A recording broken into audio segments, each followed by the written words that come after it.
A peaceful family retreat in a remote cabin. A bloodbath that would haunt a small town forever.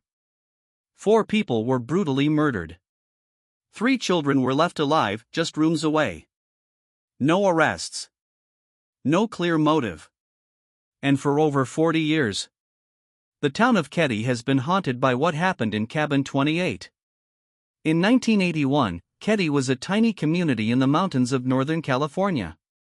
A quiet, working-class town. No crime. No fear. The kind of place where kids could play outside all day and neighbors left their doors unlocked. That would change forever on April 12, 1981. Sue Sharp, a single mother of 5, had recently moved to Keddie from Connecticut. She was rebuilding her life, raising her children on her own after leaving an abusive marriage. They lived in Cabin 28, a rustic wooden home in the middle of the resort-like town. On the night of April 11, Sue was home with her son John, 15. His friend Dana Wingate, 17. Her daughter Tina, 12. Her younger sons Rick, 10, and Greg, 5. And a neighbor boy, Justin, 12. The older kids hung out in town that day. The younger ones watched TV and went to bed early. No one could have imagined the horror about to unfold. At 7 a.m. on April 12, Sue's daughter Sheila returned from a sleepover next door. She opened the front door and froze. Inside Cabin 28 was a scene from a nightmare. Sue was lying on the living room floor. John and Dana were also there, brutally beaten. There was blood everywhere, on the walls, the furniture, the ceiling. All 3 had been bound with electrical wire. They had been stabbed, bludgeoned, and tortured. Sheila ran out screaming. Police arrived quickly but were overwhelmed by the sheer brutality of the crime. Even more chilling? The 3 younger boys were found alive asleep in a nearby room, completely unharmed. And Tina was gone. There were no signs of forced entry. No robbery. No clear motive. But the violence was excessive, rage-filled. John had his throat slashed. Dana suffered head trauma consistent with being hit with a hammer. Sue was gagged with her own underwear and stabbed repeatedly. The killers had stayed for a while, possibly hours.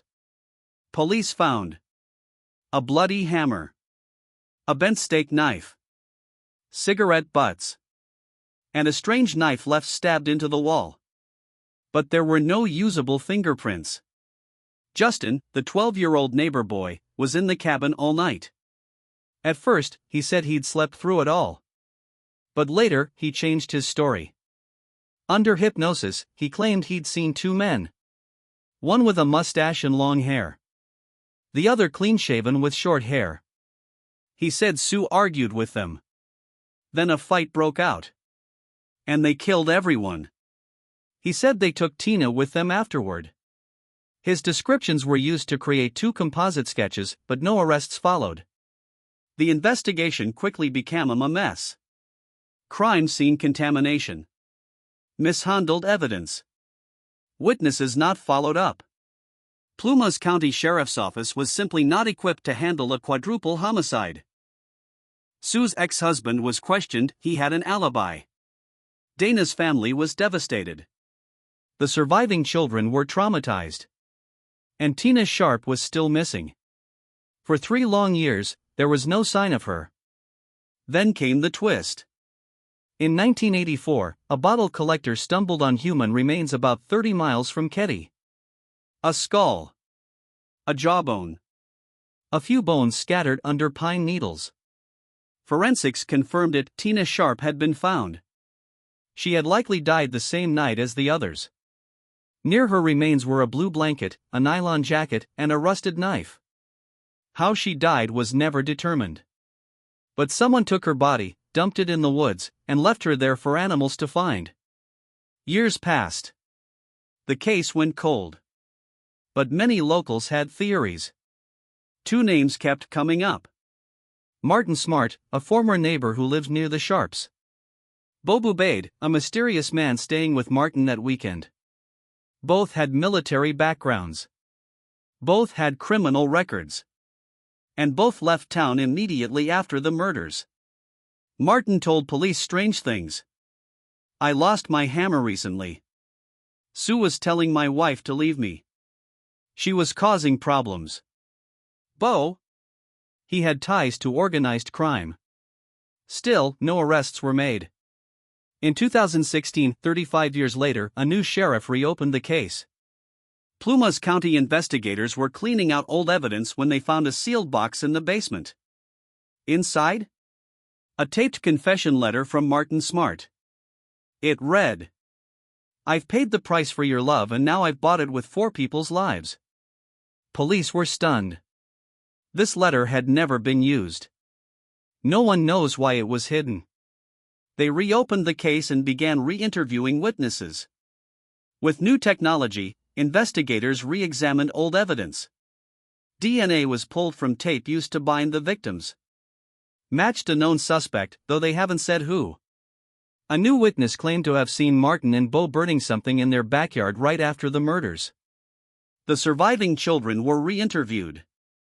Justin said the killers wore sunglasses and gloves, details that were accurate but never released publicly. It became clear. Police had suspects all along. They just never followed through. The Keddie murders became one of the most infamous cold cases in American history. True crime podcasts, documentaries, and YouTube channels dove into the mystery. The cabin stood abandoned for years, decaying, covered in graffiti, a local legend. It was finally demolished in 2004. But the horror never left. As of 2024, Martin Smart is dead. Bo Bubaid is dead. Investigators believe they were involved. No charges were ever filed. The case remains technically unsolved. But the sheriff's department says they are closer than ever. They've promised justice for Sue Sharp, John Sharp, Dana Wingate, Tina Sharp, and closure for the surviving children, now grown adults, still haunted by what happened in Cabin 28. 4 lives were taken. A family was destroyed. And a town lost its innocence. In Cabin 28, evil came home. Will justice ever catch up?